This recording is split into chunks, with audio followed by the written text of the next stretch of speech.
Selamat datang di channel YouTube Ferry Wirawan Teja by Samahita Wirotama, tempat di mana Anda bisa mengembangkan bisnis dan karir lebih cepat lagi. Saya Nathan Aditya, tidak sendirian, tidak berdua. Kalau episode pertama berdua, hari ini ada 3 orang total bersama dengan saya ya. Ada Pak Ferry, halo Pak Ferry. Yap. Ada Pak Adik, Kalau Nat, seorang praktisi di dunia usaha F&B. Salah satunya adalah Titik Koma Coffee, betul? betul. Dan yang terbaru adalah Slay Bakery. Iya. Itu di mana sih Pak posisinya? Lokasinya? Kalau Slay masih di Surabaya aja, Mhm. itu di Jalan Kertajaya, Oke. dekat Galaksi. Mungkin teman-teman kalau yang ada di Surabaya familiar dengan daerahnya. Hmm. Jadi kita ketemu dengan konsultan dan kita ketemu dengan praktisi. Pembahasan kita adalah analisis lingkungan bisnis. Seberapa penting sih Pak Ferry kita punya fase menganalisis lingkungan bisnis sebelum akhirnya kita memformalisikan bisnis yang akan Iya, kita kerjakan? iya. Seperti yang saya pernah ngomong bahwa Hmm. strategi itu kan lahir dari dunia militer. Hmm. Yang namanya orang perang itu kan nggak mungkin cuma menganalisis saya itu punya senjata Ya. berapa, pasukan berapa dan sebagainya. Tapi kan kita juga perlu tahu pasukan musuh itu ada berapa, persenjataannya seperti Hmm. apa. Hmm. Juga lingkungan eksternal seperti cuaca dan Hmm. sebagainya kan menjadi perhatian kita juga. Ya. Sehingga kita pakai seragam yang warna apa nih gitu ya. Hmm. Nah, oleh sebab itu sebetulnya dari pemikiran tersebut bisnis juga perlu memahami tentang analisis eksternal dan internal. Ya. Eksternal itu bisa yang sifatnya makro seperti politik, ekonomi, sosial, teknologi, ataupun juga mikro. Hmm. Kompetisinya seperti apa, terus kemudian apakah ada pendatang baru, customer saya seperti apa perilakunya, ataupun supplier saya bagaimana nih. Hmm. Jadi itu adalah analisis eksternal.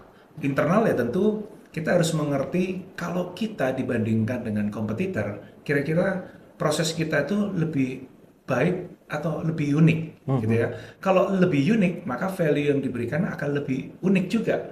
Tetapi kalau misalnya contoh proses kita juga sama dan sebagainya, nah itu akan menjadi problem. Berarti kan kita mendeliver satu hal yang sama dan Hmm. itu melahirkan satu kompetisi yang sangat keras. Oke, Pak Adit, penting nggak atau gimana seorang praktisi yang melihat bahwa analisis lingkungan bisnis ini satu hal yang penting? Memang seperti itu. Oh, pastinya ya, karena kan kita juga berbisnis kan harus mengkalkulasi resiko ya. Mhm. Gimana caranya kita untuk mengurangi resiko itu ya pasti harus melakukan analisis gitu. Mhm. Apalagi khususnya mungkin saya kalau bicara lebih banyak di konteks bisnis saya ya, Mhm. misalnya seperti itu. Di F&B ini kan sebenarnya industri lifestyle yang bukan kebutuhan primer Mhm. seperti itu kan. Pasti faktor-faktor eksternal itu misalnya seperti eh, apa namanya musim hujan gitu Ya. misalnya seperti itu kan yang membatasi pergerakan orang gitu itu akan mempengaruhi ya Mhm. kebiasaan beli mereka Mhm. seperti itu karena bukan barang pokok yang mau nggak mau mereka harus beli kan seperti itu Ya. kan kita harus bermain di sana juga untuk menganalisa. Mhm. Berdasarkan teori yang ada, sebenarnya ada 4 alat. Ada analisis SWOT, Pestels, Porter's Five Forces, analisis industri. Benar nggak sih, Pak Ferry? Atau posisinya sebenarnya nggak gitu deh, Nathan? Oke. Jadi memang itu analisis yang memang sering Mhm. dibahas di textbook Ya. strategic management ya. Dan penulis textbook itu berusaha mengetengahkan itu secara terpisah-pisah. Ya. Tapi buat konsultan yang memang cukup baik gitu ya, atau dosen yang juga cukup Mhm. baik, mereka justru menggunakan atau mengintegrasikan Mhm. analisis itu ke dalam satu analisis yang mengerucut pada SWOT, Mhm. strength, weakness, opportunity, sama threat. Oke. Sebetulnya yang kita coba lihat dari analisis eksternal dengan internal itu ya SWOT itu tadi, atau Mhm. kalau dibalik adalah TOWS, TOWS Oke. ya. Mhm. Jadi ini memang ada pergeseran. Dulu itu SWOT, sekarang jadi TOWS dan sebagainya. Sebetulnya tidak ada yang benar, tidak ada yang salah, tergantung pada industri. Sebetulnya kita itu driven by internal atau eksternal, seperti itu. Mhm. Nah, kalau kita ngobrol tentang yang eksternal, sebetulnya kita bisa menggabungkan yang itu tadi disebutkan bahwa pestle analysis, politik, ekonomi, sosial, teknologi, environment, Mhm. dan legal, Ya. ya, seperti itu. Kemudian ada yang sifatnya mikro itu adalah five forces punya Mhm. Michael Porter, itu ada kompetisi, pendatang baru, barang substitusi gitu ya, apakah kopi bisa digantikan dengan teh, sampai hari ini juga tidak bisa seperti itu ya. Terus kemudian ada customer dan supplier. Nah ini akan mencoba mengidentifikasi opportunity dengan threat seperti itu. Nah analisis internal kita juga bisa menggunakan Porter juga yang ngomong bahwa ada value chain analysis. Ya, value chain analysis itu sebetulnya satu ide yang sangat baik sekali sebetulnya, yang sampai sekarang diterapkan dalam berbagai rupa. Salah satu praktek outsourcing seperti itu. Itu sebetulnya lahir dari pemikiran value chain analysis ini tadi. Jadi Porter mencoba untuk mengetengahkan bahwa aktivitas di dalam sebuah organisasi itu ada yang sifatnya core bisnis, ada yang supporting seperti itu. Ada yang primary activities, ada yang secondary supporting activities. Yang core activities inilah sebetulnya yang menjadi unsur pembeda. Kalau misalnya contoh itu adalah pabrik kopi gitu ya, unsur pembedanya itu adalah mulai dari pembelian bahan baku, pembelian kopi dan sebagainya seperti itu. Lalu kemudian prosesnya dioperasikan itu digoreng, digiling dan ditumbuk dan sebagainya seperti itu. Kemudian lahir produk barang jadi dan sebagainya, dideliver kepada pasar dan sebagainya, marketingnya seperti apa dan service-nya bagaimana. Kalau misalnya contoh produk itu ternyata di lapangan itu ada problem, kira-kira menghubungi siapa. Nah kalau proses itu dikerjakan dengan unik, berbeda dengan kompetitor dan sebagainya, maka sebetulnya misi perusahaan itu untuk menjadi strategik sudah berhasil. Karena ketika itu menjadi unik, fungsinya itu adalah meneglect competition itu tadi. Jadi blue ocean strategy dan sebagainya itu sebetulnya adalah perkembangan istilah aja sih sebetulnya. Tapi poin penting dari strategi itu adalah being different. Being different. Yes, being unique. Fungsinya adalah meneglect kompetisi. Karena selalu akan ada orang meniru kita. Nah, kalau kita udah bisa ditiru, ya udah terjadi kompetisi itu tadi. Nah, bacok-bacokan, red ocean dan sebagainya seperti itu muncul di sana. Gitu. Berarti kan kuncinya itu unik itu tadi ya? Iya.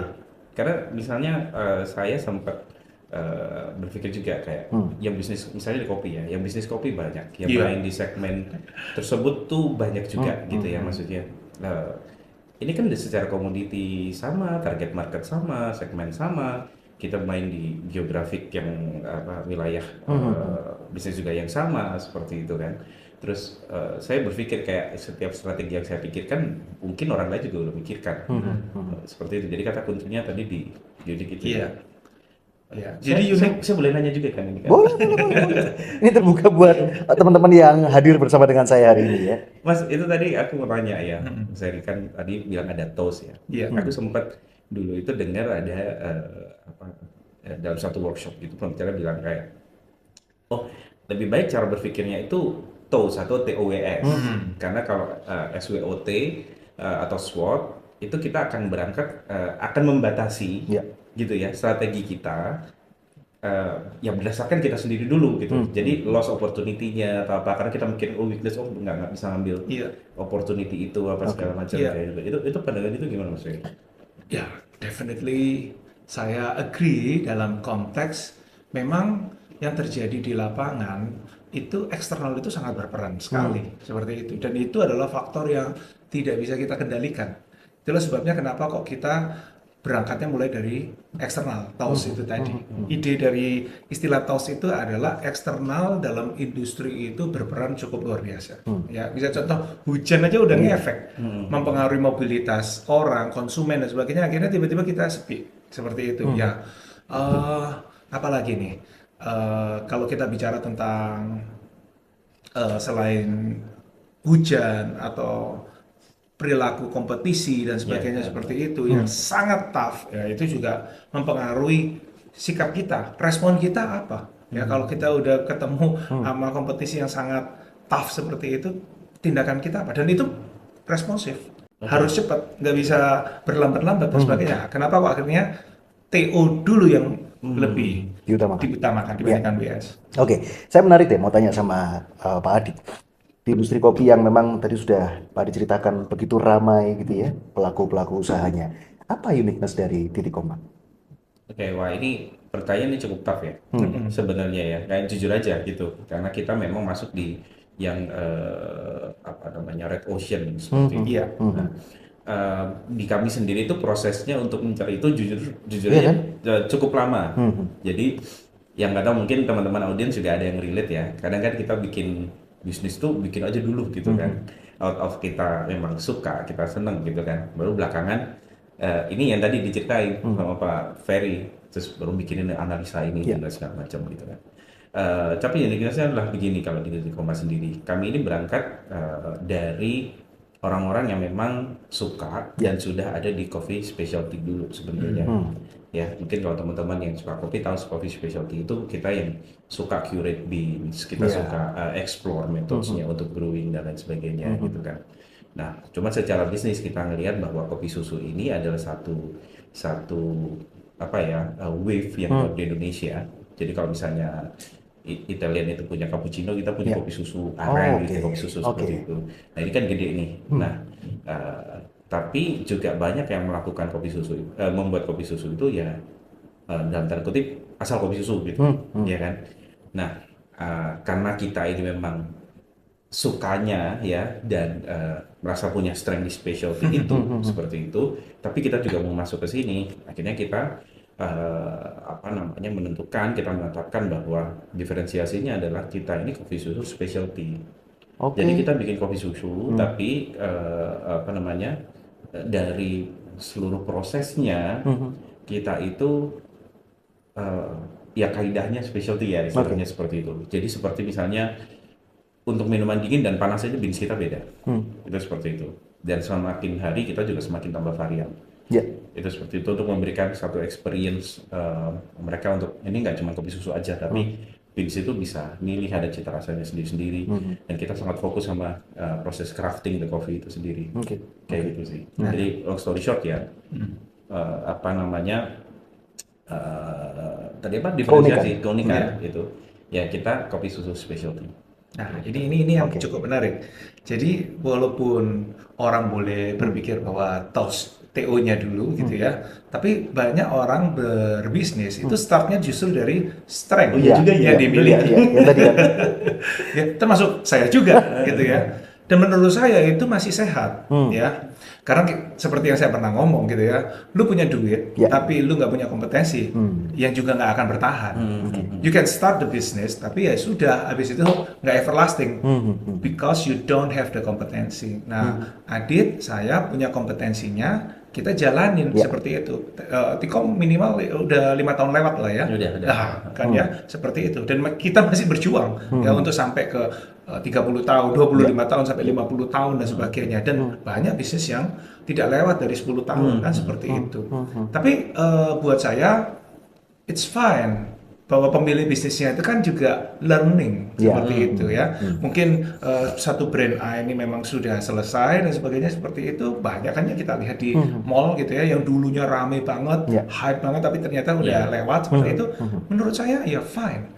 Pemilik bisnisnya pun learning gitu ya, dan mungkin sedang menggodok satu merek yang baru dan sebagainya. Tapi keberadaan yang bersangkutan itu kan cukup lama, long lasting. Nah, ini penting, driven by kompetensi itu tadi. Dalam konteks untuk memberikan keunikan itu tadi. Makanya ada mazhab yang lain selain yang eksternal itu adalah yang internal. Selain Michael Porter itu juga ada teori yang lain itu yaitu tentang resource based view itu tadi, bahwa suatu organisasi itu as long as dia punya resources yang unik, rare, jarang dimiliki, valuable seperti itu ya, terus kemudian tidak bisa digantikan, ya itu akan memperoleh keuntungan. Makanya Indonesia fight benar-benar ketika mereka ngerti bahwa nikel itu sangat berperan penting dalam industri yang terbaru ini, yaitu kelistrikan baterai dan sebagainya seperti itu.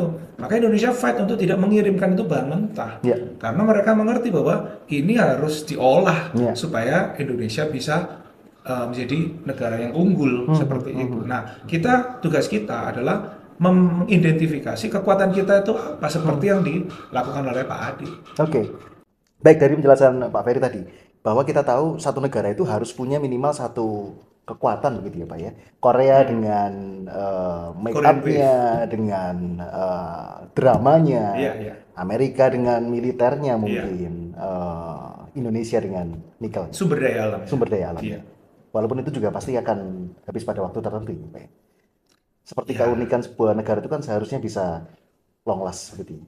Nah, makanya sebetulnya aktor yang terbaik, sumber daya yang terbaik itu adalah SDM. Iya, manusia. Seperti itu. Jadi kalau Singapura itu waktu dimerdekakan, Lee Kuan Yew itu nangis gitu ya. Dimerdekakan malah nangis gitu ya, karena memang nggak ingin berpisah sebetulnya. Tapi ketika ditinggalkan tanpa sumber daya alam dan sebagainya, maka Lee Kuan Yew harus mengkonvert manusia-manusia ini harus memberikan kontribusi Iya. kepada negara. Korean Wave itu juga sangat luar biasa menurut saya ya. Saya aja ya mungkin saya agak yang paling telat gitu ya melihat drakor dan sebagainya seperti itu karena sekarang saya lebih punya waktu gitu. Tapi saya melihat ya balik lagi otak bisnis saya itu melihat bahwa implikasi dari semuanya ini itu Iya. bahkan tidak terbayangkan beyond gitu ya dari pemikiran-pemikiran kita gitu ya. Gara-gara cuma film-film seperti itu, saya jadi kepingin kimchi gitu loh. Oh. Padahal kan saya juga, Iya, wow. iya. Jadi Iya, kimchi iya, itu iya. sesuatu hal yang dikampanyekan begitu masif, hampir di semua. Jadi sebenarnya poinnya kan kimchi itu represent saja dari Korean food, ya. Kemudian kita diperlihatkan kafe-kafe, Iya, bangunan-bangunan dan betul. sebagainya. Merek-merek Yang- mobil juga. Betul, oh iya betul ya merek-merek mobil. Sampai yang terakhir yang cukup heboh itu adalah even brand dari Jerman pun masuk di satu drama yang sangat top itu tadi dan membuat orang-orang di Korea termasuk kita pun yang di luar negeri juga melihat bahwa wah aku ya kepingin loh naik mobil yang dipakai Iya. oleh si aktor itu. Iya, iya, Ya, kayak iya, gitu-gitu iya. sih. Sama seperti sebuah negara, perusahaan pun juga harus menemukan apa kira-kira keunikan Iya. dari produknya. Ya. Saya tahu Mas Adit lagi memendam satu pertanyaan, mungkin silahkan ditanyakan. Dari tadi udah pengen menanyakan sesuatu gitu kayaknya. Apa? Itu tadi kan apa kita balik lagi ngomong yang waktu pas di strategi tadi di awal sorry beberapa waktu barusan seberapa cepat ya strategi itu sebenarnya harus beradaptasi atau harus berubah gitu.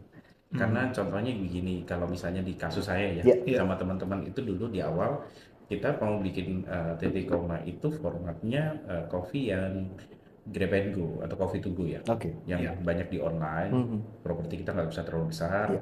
prosesnya simpel aja gitu ya. Jadi kalau teman-teman ingat dulu ada coffee yang brand coffee yang but-butan aja yang kotak-kotak aja kayak gitu. Nah cuman waktu itu kita berjalan, kok kita ketemu orang-orang yang malah mau pengen bukanya itu Cafe. cafe yang full, Iya, bukan gitu yang ya. seperti itu, gitu kan. Kalau kita waktu itu strict ya, kayak nggak mau format yang seperti itu, kan kita sudah tentukan yang seperti ini, gitu kan. Saya rasa sekarang kita mungkin nggak akan sebanyak ini, Iya. ya Iya. survivability-nya kita mungkin kurang ya, karena kalau saya lihat juga teman-teman kompetitor yang waktu itu lahir di angkatan yang sama, sekarang juga udah banyak yang menghilang. Bahkan beberapa yang survive itu akhirnya berubah jadi coffee shop kayak Oke, kita oke. yang seatingnya banyak gitu ya, Iya. yang memfasilitasi orang untuk meeting, untuk kerja seperti itu. Itu seperti itu. Nah, gimana sih sebenarnya kalau kita udah menentukan strategi, terus kita, Iya, gitu ya. ya maksudnya kapan kita harus Kapan harus tegur, idealis, gitu kan, kapan ya. harus Kapan kita harus, adaptif gitu. kapan harus berubah gitu. Oke. Ini menarik. Iya. Saya pikir justru gini-gini. Saya suka ngomong kepada klien itu ya. Benar atau salahnya di dalam sebuah bisnis itu gampang. Bukan ditentukan oleh kitab suci. Tapi tentu kitab suci tetap karena itu memberikan value ya, value mendasar ya buat kita dan sebagainya. Tolong jangan dipotong video ini ya. Jangan dipotong video ini. I mean itu adalah basic value, personal value dan sebagainya. Tetapi ada kebenaran atau ya kebenaran yang cukup penting yang sumbernya itu adalah dari pelanggan. Jadi selama pelanggan itu menyatakan itu benar, maka itu benar. Kalau pelanggan itu ngomong itu salah, ya itu salah. Seperti itu. Jadi oleh sebab itu mendengarkan pelanggan itu menjadi sangat penting sekali. Iya, Ya. Contoh paling gampang deh ya, ada seorang dokter gigi yang mau membuka praktek. Mau praktek di mana? Gitu kan ya. Di lokasi yang mana? Perumahan yang mana? Mau mendengarkan kira-kira problem sakit gigi itu seperti apa? Apa yang dia harus lakukan? Ya, dia harus melakukan dengan cara terserah ya, mau kualitatif, kuantitatif, mau yang model survei tertulis atau survei yang ngobrol dan sebagainya seperti itu.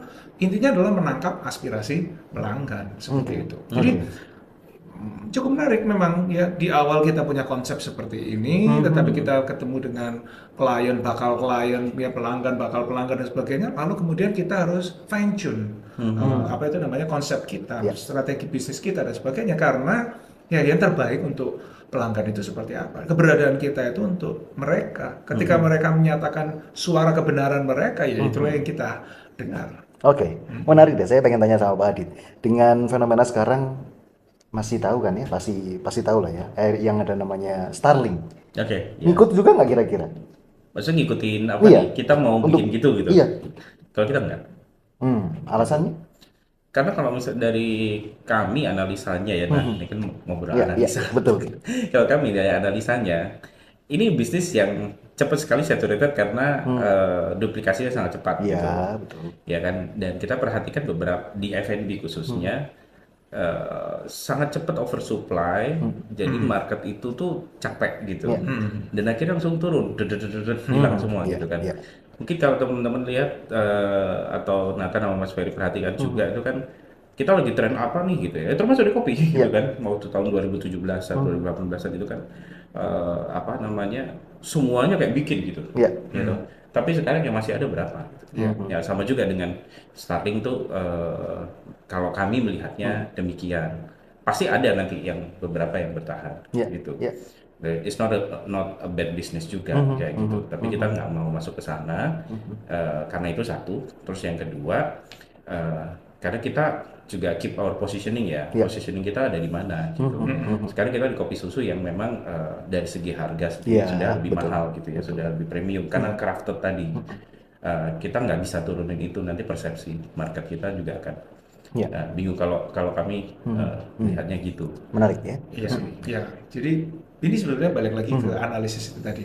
Jadi punyanya si Porter juga menyebutkan bahwa kita perlu menganalisis sejauh mana pendatang baru itu mau masuk ke industri kita. Kalau terlalu mudah, ya itu tadi Iya, iya. kompetisinya sangat luar biasa dan tiba-tiba hilang seperti itu. Terus yang bertahan ya, Yang kuat. iya, yang kuat seperti itu. Jadi apakah latah itu hanya Ya. miliknya orang Indonesia gitu kan? Orang Indonesia sangat latah ya. Saya masih ingat tuh dulu Ya. orang Surabaya jualan pisang molen.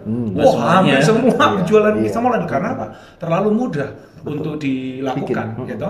Jadi akibatnya apa yang terjadi? Ya sekarang pisang molen juga nggak ada Iya. seperti itu, dan itu mungkin juga seasonal seperti itu ya. Nah, itu yang perlu memang dipikirkan. Ada bisnis yang memang ada industri yang dimana orang itu tidak mudah untuk masuk karena apa? Investasinya sangat besar dan sangat luar biasa seperti itu. Maka itu akan menghalangi orang juga untuk gampang-gampang untuk masuk ke bisnis itu, dan kompetisi menjadi lebih tidak terlalu kuat. Tetapi kalau misalnya contoh kita lihat di industri maskapai penerbangan yang sekarang ini, kita susah mendapat tiket murah karena memang penguasanya cuma dua sekarang, ya, kalau nggak Garuda, Lions Group seperti itu. Jadi mereka juga sama-sama kuat dan Iya. mungkin ngobrol gitu ya, bahwa kalau bisa tiket nggak usah murah-murah dan sebagainya. Ini juga mungkin dalam pantauan komisi persaingan usaha ya, sama seperti kalau nggak salah ada dua brand Jepang yang ada di Indonesia yang mereka ternyata bersekutu gitu ya untuk membuat sepeda motornya mereka iya, itu iya. harganya tetap Iya, tinggi iya. seperti itu. Nah, Berarti kasarnya bisa dibilang kartel ya praktiknya. itu istilahnya adalah oligopoli ya, Oligopoli. seperti itu. Iya, iya, iya. Iya, iya. Kasar banget sih Bapak. Oke. Ya gitu kan. Iya, iya, iya, iya, iya. Inevitable. Itu satu industri yang memang satu situasi yang memang tidak bisa terhindarkan. Ya, kalau bisa ngatur harga, kenapa enggak? Ya. Oke. Hari ini kita membahas tentang analisis lingkungan bisnis dari awal menit sampai saat ini ya. Ini bukan hanya sekedar teori tapi alat panduan ya Pak ya. Iya. Yang bisa dikerjakan untuk setiap organisasi dan perusahaan. Pertanyaan yang mungkin sesuai dengan pengalamannya Pak Ferry. Yang paling sulit di antara SWOT mengidentifikasi yang mana Pak? Oke, ini pertanyaan yang cukup tricky gitu ya. Sebetulnya banyak perusahaan itu yang mungkin karena keterbatasannya tidak memiliki data. Iya. Akibatnya ketika mengidentifikasi SWOT itu mereka hanya menggunakan asumsi. Ya. Ya. Nah, ya kan ya. Jadi asumsi ini tuh seberapa tepat atau tidak tepat dan sebagainya akan berpengaruh kepada strategi kita. Jadi sebetulnya pada waktu kita membuat strategi, kita itu sudah membuat hipotesis. Ya. Hipo itu lemah, tesis itu kan pernyataan. Jadi ini sebuah pernyataan yang lemah yang akan diuji. Kalau misalnya itu dibuat di akhir 2024, akan diuji dengan waktu di 2025. Seperti itu. Apakah strategi yang kita buat di akhir tahun 2024 itu relevan dengan kenyataan yang ada? Karena semuanya ini adalah berbasis dari asumsi. Ya. Tentu asumsi itu akan menjadi lebih kuat, gitu ya. Keyakinan kita menjadi lebih kuat kalau dipengaruhi oleh teori yang cukup baik, gitu ya, dan data-data yang cukup solid, seperti itu, ya. Kalau misalnya perusahaan-perusahaan yang cukup besar, mereka akan menggali data-data itu. Mereka akan mengidentifikasi kira-kira sebetulnya mana yang cukup berpengaruh. Nah, ini yang menarik bahwa sebetulnya dengan AI dan sebagainya seperti itu memungkinkan untuk kita mengolah big data dan mencoba untuk melihat relevansi beberapa ukuran-ukuran ekonomi makro itu sejauh mana sih berpengaruh. Terus kemudian perilaku konsumen itu sejauh mana sih berpengaruh. Kalau semua itu sudah digital ya, di mana kita itu bisa memiliki data terhadap hal itu, kita coba lihat kalau itu berpengaruh dan sebagainya, itu yang terus kita pantau, kita monitor dari waktu ke waktu dan sebagainya. Dan itu tugasnya seorang strategis, orang yang memang mencoba, orang yang memang melihat data-data strategik itu, mengolahnya menjadi strategi di masa mendatang, seperti itu. CEO tentu dibantu oleh strategis ini adalah bertugas untuk memantau hal itu. Jadi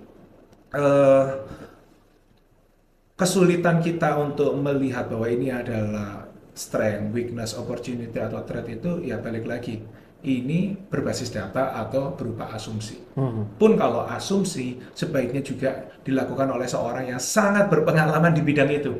Gitu kan ya. Contoh, untuk sukses di industri ini harus ada SWOT atau key success factors-nya itu apa saja dan sebagainya ya. Seperti itu. Contoh, F&B, produk yang berkualitas dan mutunya itu selalu standar, itu adalah kekuatan.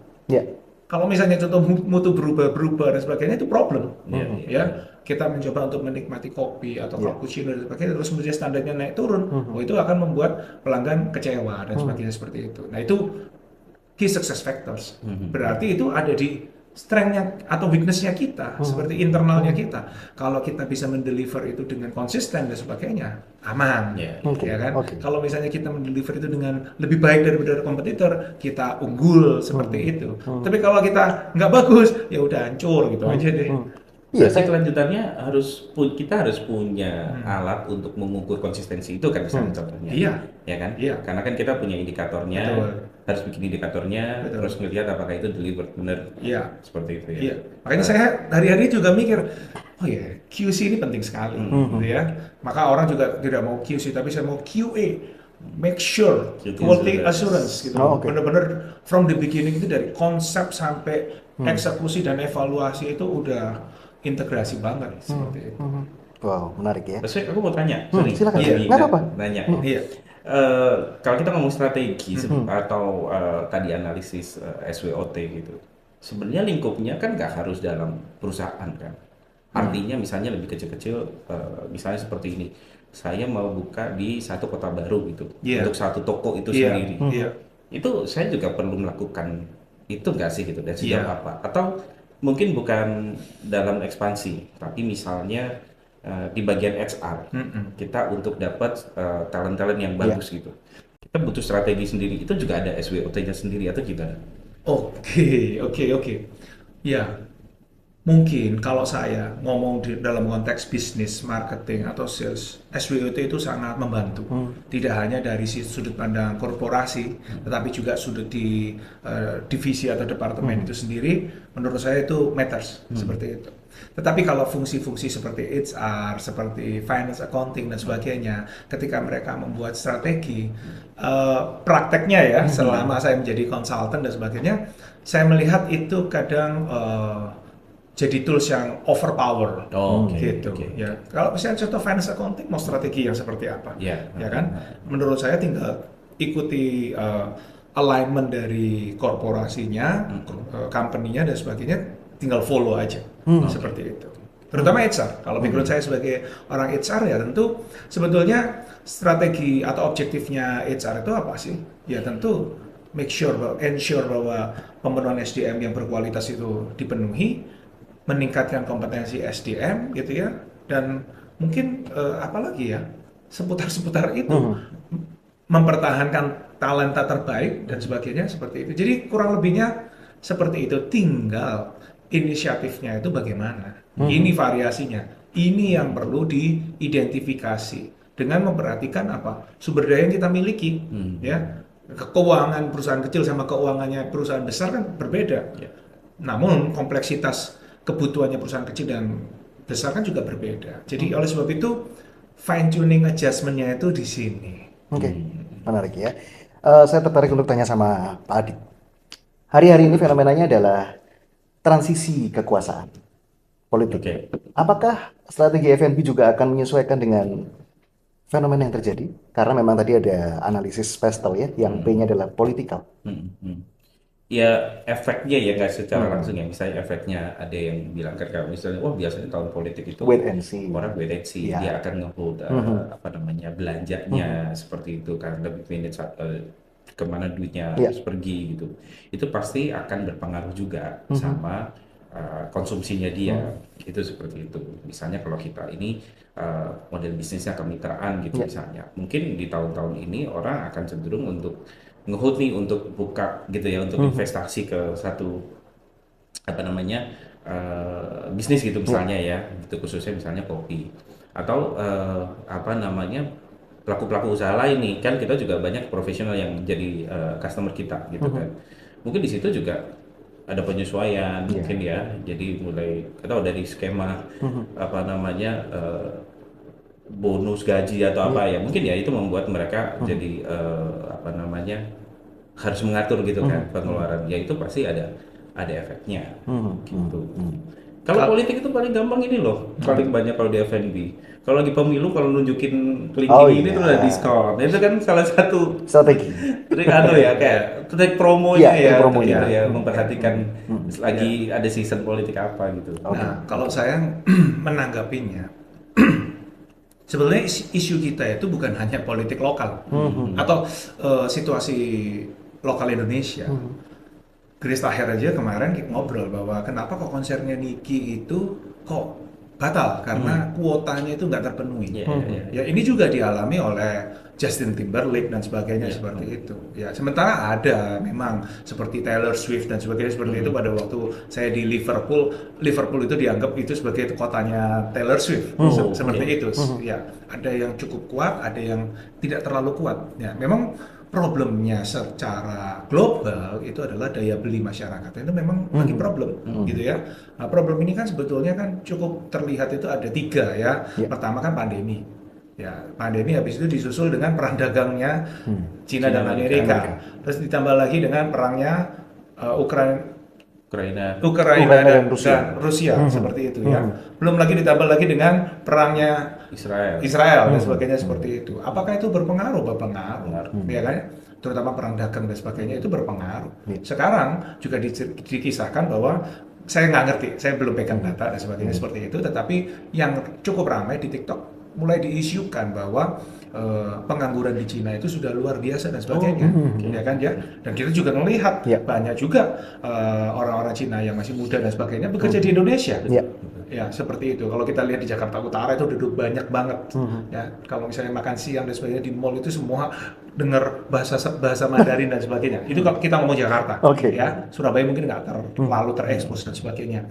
Jadi kita nggak bisa melulu melihat bahwa ini adalah problem lokal kita, problemnya Indonesia. Apakah Indonesia itu tidak perform? Jadi kita pisahkan hal-hal yang sifatnya politis itu tadi untuk lebih objektif melihat situasi problem yang lebih besar ini tadi. Ya. Dan ini saya juga perlu ingatkan bahwa problem kita ini adalah ketika pertumbuhan ekonomi suatu negara itu tidak bagus dan sebagainya, perusahaan-perusahaan yang cukup besar itu akhirnya agresif untuk keluar dari negaranya, seperti yang dilakukan di Jepang, seperti yang dilakukan oleh Cina juga, kayaknya juga negara-negara besar lainnya dan sebagainya. Lihat mana yang cukup masih bertumbuh dan sebagainya, Indonesia. Nah Indonesia yang mulai diserbu dan sebagainya seperti itu dengan brand-brand asing, ya. Dan itu tidak mudah buat T-Com. gitu kan Itu ya. menjawab kenapa kopi Cina banyak masuk. Nah, itu yang terjadi gitu. Iya, Oke, ya. oke. Tapi itu benar sih, maksudnya kayak apa, situasi global ya. Karena Iya. harga kopi sama coklat ini lagi naik-naiknya bukan main. Sedangkan kan kita nggak mungkin harga kopi naik 3 kali lipat terus kita Iya. juga jual kopi kita per cup Ah, ini menarik nih. lipat kan enggak juga. Solusinya gimana? Solusinya ya pasti harus bertahan ya. Satu, harus mikir cara bertahannya itu seperti apa gitu. Cuman pasar Indonesia ini ada unik-uniknya juga ya. Habit itu sebenarnya agak-agak susah dirubah kalau orang Indonesia gitu ya. Oke. Mungkin ini kalau pengamatan saya pribadi ya gitu. Kita ini cepat terhabituasi dengan krisis kalau menurut saya gitu kan. Mungkin ada momennya wah apa susah ngirit ini apa dan segala macam. Tapi habis itu tetap aja gitu. Ngopi. Misalnya ya saya pikir-pikir ya kalau misalnya kita sekarang tahu apa namanya ekonomi juga agak melambat dan lain sebagainya 4 bulan terakhir kalau nggak salah deflasi atau apa. Tapi juga tetap ngantri lagu jutaan itu. Itu menurutku itu salah satu behavior yang lucu ya dari konsumer Indonesia. Ya itu aku nggak tahu kalau misalnya di SWOT, aku pikir itu termasuk opportunity sebenarnya. Saya pikir memang ada kelompok masyarakat yang tidak terpengaruh, ya benar-benar sebetulnya mereka nggak ngefek. Problem-problem yang ada sekarang ini mereka nggak ngefek. Karena apa? Karena mereka memiliki satu keunggulan kompetitif yang memang tidak akan lekang oleh waktu itu tadi. Makanya sebetulnya begini, saya melihat dengan problem yang ada seperti sekarang ini, kalau perusahaan itu tidak punya competitive advantage yang bagus, keunggulan kompetitif yang bagus yang lahir dari sumber daya yang bagus itu tadi, kemampuan berkompetisi yang luar biasa itu tadi dan sebagainya, ya kamu akan lewat seperti itu. Dan itu yang dibuktikan. Contohnya ya seperti yang tadi, kenapa kok Taylor Swift masih aman dan sebagainya seperti itu? Karena dia punya keunggulan kompetitif yang tidak dimiliki oleh penyanyi lain, artis yang lain dan sebagainya. Seperti itu. Jadi tugas kita itu sebetulnya memang, saya kalau ngomong dalam konteks mikro ya, perilaku yang lebih mikro dan sebagainya. Tugasnya siapapun itu ya, mau apapun karirnya, apapun profesinya dan sebagainya, tugas kita itu adalah meningkatkan kompetensi. Poinnya di situ. Tanpa kompetensi tidak akan ada bisnis, seperti itu ya. Nah, kalau tugasnya kita yang memiliki korporasi yang sangat besar dan sebagainya, ia juga mencari kompetensi itu tadi. Kompetensi yang begitu unggul sedemikian rupa sehingga kompetensi itu bisa di-convert untuk menangkap peluang. Itu yang disebut dengan dynamic capability atau membuat produk-produk baru, itu yang disebut dengan core kompetensi dan sebagainya seperti itu. Nah, hal-hal ini yang memang perlu kita cari. Ya. Oke.